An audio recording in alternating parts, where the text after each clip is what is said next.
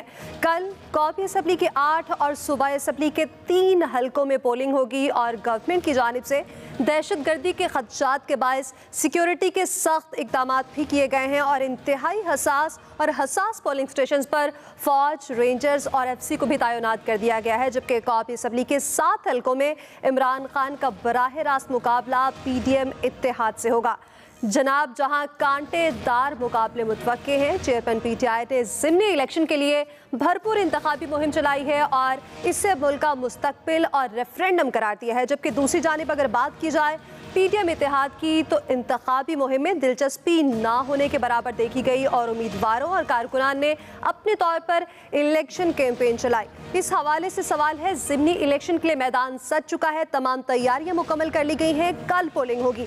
نسیم صدیقی صاحب، میں آپ کی جانب آؤں گی، بات کریں گے، آپ بتائیے گا اس حوالے سے آپ کی کیا رائے ہے کہ ضمنی الیکشن کے اس مارکے میں کس کا پلڑا آپ کو بھاری دکھائی دے رہا ہے؟ دیکھیں، یہ ضمنی الیکشن بہت امپورٹنٹ ہے۔ اگر آپ کو یاد ہوگا تو پنجاب میں جو جولائی میں ضمنی الیکشن تھے وہ بھی بہت امپورٹنٹ تھے، اس لحاظ سے امپورٹنٹ تھے کہ اس میں یہ ہو رہا تھا کہ اگر عمران خان صاحب 15-16 سیٹیں جیت گئے تو ان کا پلڑا پنجاب اسمبلی میں بھاری ہو جائے گا، اور وزیر اعلیٰ وہاں پہ تبدیل ہو جائے گا، اور ہوا بھی یہی۔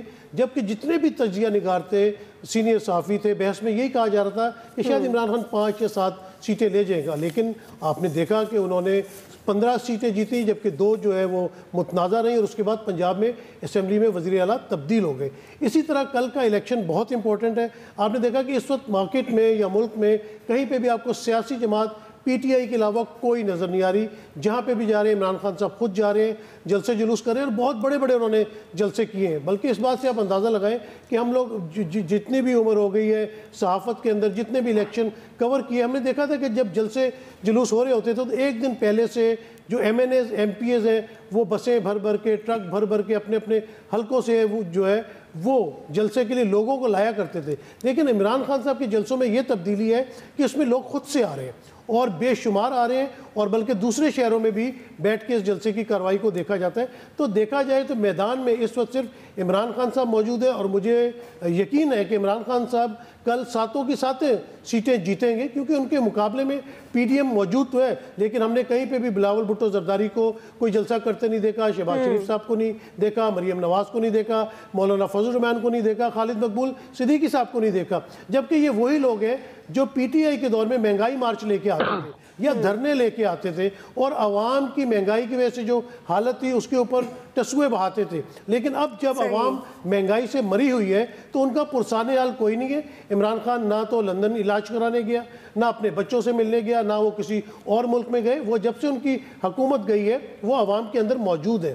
اور دوسری بات یہ ہے کہ جو عمران خان کے بیانیے ہیں وہ زندہ ہوتے جا رہے ہیں. آپ دیکھیں کہ جس طرح بالکل ایسا ہی ہے نصیب صاحب, عمران خان کے جو بیانیے ہیں وہ تو دکھائی دے رہے ہیں کہ وہ جس طرح سے بیانیے بناتے نظر آ رہے ہیں, مضبوط ہوتے جا رہے ہیں. عمار مسعود صاحب, میں آپ کی جانب آؤں گی, کہیے گا کہ جیسے کہ پنجاب کے جب ضمنی الیکشن ہوئے تھے تو جب وہاں پر نون لیگ کی جانب سے صرف کچھ 5 سیٹیں ہی جیتی گئی تھیں اور عمران خان نے جو سیٹیں اپنی حاصل کی تھی تو کہا گیا تھا کہ یہ ان کی اپنی ہی سیٹیں تھیں جو کہ ان کے پاس پہلے وہ جیتے تھے, تو انہوں نے واپس وہ سیٹیں جیت لی, تو کوئی بڑی بات نہیں ہے. تو کیا ایسا لگتا ہے کہ کل کے الیکشن میں بھی ایسا ہی کچھ ہونے جا رہا ہے؟ اچھا, پہلے ذرا پرانے الیکشن کے حوالے سے بات کر لیں. جو 20 نشستوں کے حوالے سے زیادہ تر لوگوں کا خیال یہ تھا کہ نون لیگ یہ بڑے واضح اکثریت سے جیت جائے گی اور پی ٹی آئی کو اتنی زیادہ سیٹیں نہیں ملیں گی. اور جو پی ٹی آئی نے 15 شاید نشستیں حاصل کی وہ بہت بڑا شوق تھا, بہت بڑا سرپرائز تھا, لیکن پی ٹی آئی نے وہ جیتی تھی. ایک اس کی توجہ یہ پیش کی جاتی تھی کہ مسلم لیگ نون کا جو ووٹر ہے اس نے پی ٹی آئی کے کینڈیڈیٹ کو جو ووٹ دینا پسند نہیں کیا. یہ اس کی ایک توجہ تھی, لیکن اس بات کو تسلیم کرنا چاہیے. حالانکہ مریم نواز سب نے اس میں کیمپین کی, لیکن وہ یہ نشستیں ہارے تھے اور بہت بڑا دھچکا تھا. اب تھوڑا سا ان ضمنی انتخابات کے بارے میں بات کر لیتے ہیں. مجھے یہ ضمنی انتخابات at least I am very confused about it, اس لیے کہ مجھے یوں لگتا ہے کہ سبھی لوگوں کا انٹرسٹ اس میں نہیں ہے. آپ کو کچھ دنوں پہلے عمران خان صاحب کا ایک بیان سامنے آیا تھا جس میں انہوں نے کہا تھا کہ ہو سکتا ہے ضمنی انتخابات کی نوبت ہی نہ آئے. اچھا, جب کوئی پولیٹیکل لیڈر اس طرح کی بات کر دیتا ہے تو اس کا مطلب ہے کہ وہ جو ووٹر جو چاہ چورا ہوتا ہے وہ تھوڑا سا جھجکتا ہے, پیچھے ہٹتا ہے اور مخمصے میں پڑ جاتا ہے. پی ڈی ایم کی طرف سے میں بالکل اس بات کو تسلیم کرنا چاہیے, انہوں نے بالکل کوئی کیمپین نہیں کی. اس کی 2 وجوہات ہیں, اب ذرا تفصیل سے سن لیجئے. اس کی 2 وجوہات ہیں. ایک تو یہ ہے کہ ان کے شاید ذہن کے کسی گوشے میں یہ موجود تھا کہ عمران خان صاحب کے خلاف جتنے کیسز چل رہے ہیں اس میں شاید عمران خان نااہل ہو جائیں, اور چونکہ وہ 7 سیٹوں سے لڑ رہے ہیں تو پھر شاید الیکشن ہو یا نہ ہو. وفاقی حکومت اس حوالے سے انہوں نے درخواست بھی دی کہ یہ الیکشن سیلاب کی صورتحال کی وجہ سے 3 ماہ آگے کر دیے, لیکن ان کی درخواست نہیں مانی گئی. اس الیکشن میں دلچسپ لطیفہ یہ ہے اور اس کے اوپر سوچنا چاہیے, عمران خان قومی اسمبلی کے ممبر ہیں, ان کا استعفیٰ منظور نہیں ہوا, اسپیکر نے اسے ایکسیپٹ نہیں کیا. جب کوئی شخص قومی اسمبلی کا ممبر ہو تو وہ بائی الیکشن کیسے لڑ سکتا ہے؟ اچھا, پھر بائی الیکشن 1 نشست سے نہیں 7 نشستوں سے لڑے. اس کا مطلب ہے کہ عمران خان کے علاوہ اس جماعت میں کوئی تنظیم, کوئی آرگنائزیشن, کوئی دوسرے کینڈیڈیٹ, ابھرتے ہوئے نوجوان سیاسی قیادت وہ نہیں ہے, صرف ایک شخص ہے. دوسری بات یہ ہے کہ یہ وہ ضمنی الیکشن وہ لڑ رہے ہیں جو پارلیمان میں جانا پسند نہیں کرتے.